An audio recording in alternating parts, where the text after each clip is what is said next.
Basically, you are walking away $900 passive income, people. Smash the one button if you would like to make $900 passive income.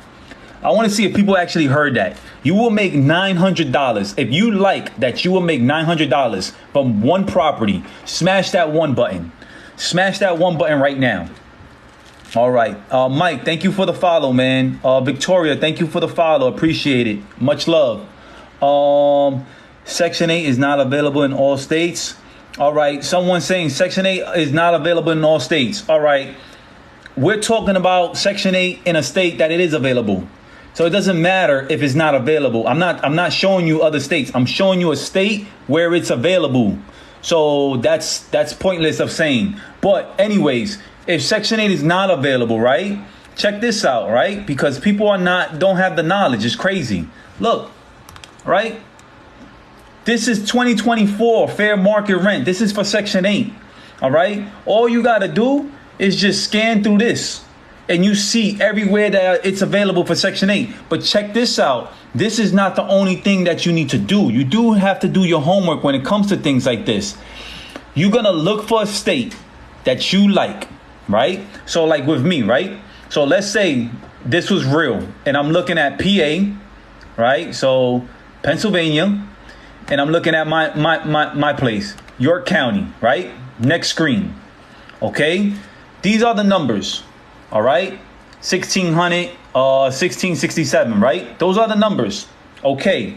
Once I see the numbers, I'm going to call, all right? I'm going to call York Housing and ask them how many people are on the waiting list. They're going to give you either a number or they're going to say, we got a waiting list till 2027, 2030, whatever the case may be. If you hear that, that means their waiting list. That means any person that moves out your house, you're going to get a tenant in right away. It's not going to be vacant for long. All right. You have to pay attention to the small details. And if you didn't know that, smash that like button and smash that follow button too. Like I said, I am giving you information here. So the first thing you're going to do, look at these numbers, right? I'm going to repeat it again. You're going to look at these numbers in any state that you want to invest in. All right. This is for you, my friend, that's looking at this screen right now. You're going to look at any state you at. If you in Texas and you want to invest in Texas, you look in Texas. If you in Cincinnati and you want to invest and go in Cincinnati, you look at Cincinnati. If you in Ohio, you go to Ohio. If you in Iowa, you go in Iowa, wherever you are, right? Now, once you know that number of what Section 8 is giving, what type of bag they're giving, you're going to call that county and ask them, what is the waiting list? All right. If they sit there and say, hey, we only got 7 people, then that's not much. You really don't want to invest there. But if they sit there and say, hey, our waiting list is up to 2026, then you know that, hey, there's a lot of people on the waiting list. That means if someone moves out in 2025, you're going to have somebody move into that house because their waiting list is up to 2026. All right. So that's how that goes. Let me see. Let me answer y'all questions real quick. How much goes for a 5-bedroom page in Section 8 in your PA? 18 or more, 1,800. All right. So someone says that I heard it takes time. No, it doesn't take time. I heard Section 8 and was very clean. Not everyone is the same. All right. So, yeah, it doesn't take time. Usually there's an inspection. Yup, you do the inspection. So what I do is I basically, when I'm getting a home, all right, before I close, I set up the inspection to go into the inspection if the house is rent ready. Right. By the time I close, by the time I get my keys, that house already is inspected and is already okay approval. And now I just look at the vouchers.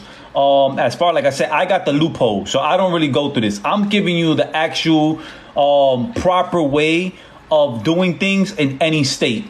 I deal with York, so I have a loophole. I deal with someone that automatically will give me numbers of people that has vouchers, and I deal that way. All right. So now I decide who I want to allow to rent my property. OK, that's how easy it is for me.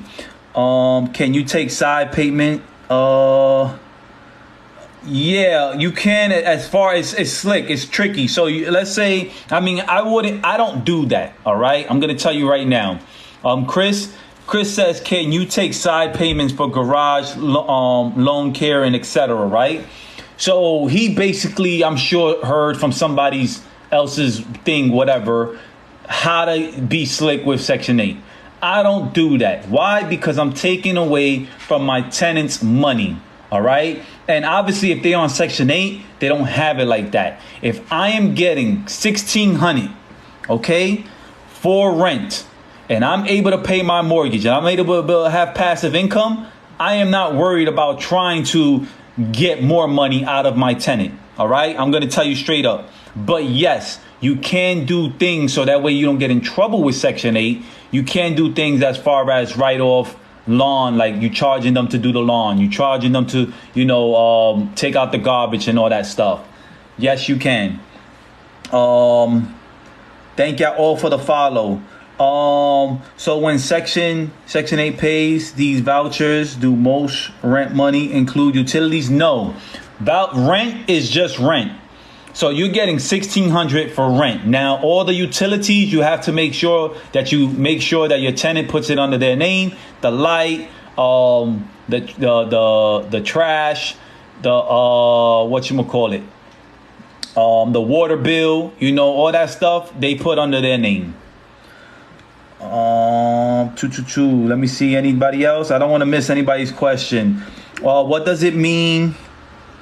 What does it mean if the wait list is closed? That don't matter to us. If the wait list is closed, that means they got so many people on the waiting list that they can't take nobody else.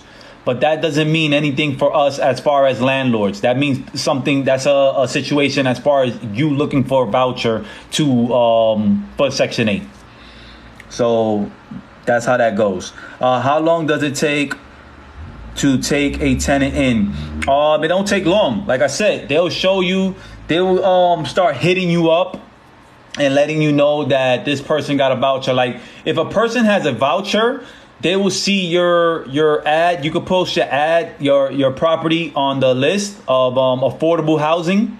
All right, that's the list. That's for anywhere in the country. Affordablehousing.com. And when they see your list, you will have people that have vouchers contact you. That's how that works. Thank you for the follow. Let me see. Anything else?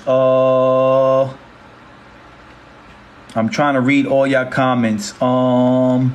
Does Section 8 pay less than the FMR listed on their site sometimes? No. That's up to you. All right. This is why you have this. This is why you have this knowledge. So as long as you have this knowledge, they can't pay less. If you're requesting $1,600, that's your request. $1,600. Section 8 cannot tell you no. All right. That's your request. What they can do is, guess what?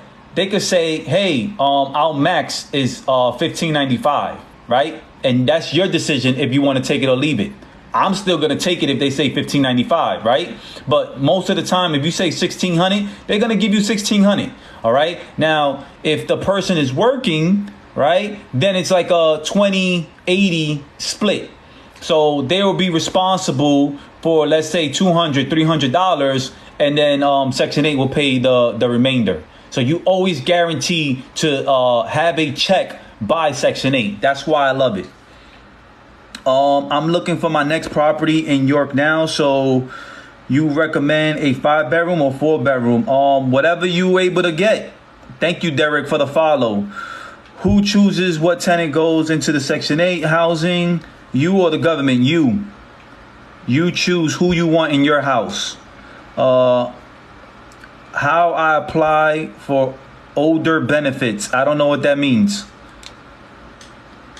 If a tenant causes damage, I don't know what you didn't finish it. Thank you for the follow, Sophia. Bernie, appreciate the follow. Did you help with closing costs? What do you mean? Do you help with closing costs? What do you mean by that? Miguel, thank you for the follow. Thank you for the gift, man. Appreciate it. Is payout more from one house to the next if the same number of bedrooms but more square footage? Is the payout for one house? No, square footage does not matter. All that matters is right here what you see. That's why I said that earlier in the live. 3 bedroom, 4 bedroom, 2 bedrooms. It doesn't matter. You have to be smart when it comes to investing and you're dealing with Section 8. If you're dealing with Section 8, all they care about is how many rooms you have. That's it. They do not care about how big your backyard is. They don't care about how big the front yard is. They care about the bedrooms, making sure someone has a roof over their head. That's it. So if you got 2 rent-ready houses and one is for $100K, a 4-bedroom, and the other one is for $130K for 4-bedroom, right? And they both rent-ready. I'm going to go for the $100K property because I just saved $30K in my pocket and my mortgage is going to be less. All right. So that's how that goes. Let me see. Anybody else has questions? What happens if the tenant loses Section 8 benefits? If they lose Section 8 tenant, if they lose their voucher, then that basically means they're responsible for the rent. All right. And if they're responsible for the rent, it's easy. This is why I love PA. If they can't pay, because your lease is going to say $1,600. If they can't pay the $1,600, then you have to do the eviction process. All right. What I like about PA is that will take approximately about a month and a half tops. That's it. All right. A month and a half. All right. That's not bad because PA is a landlord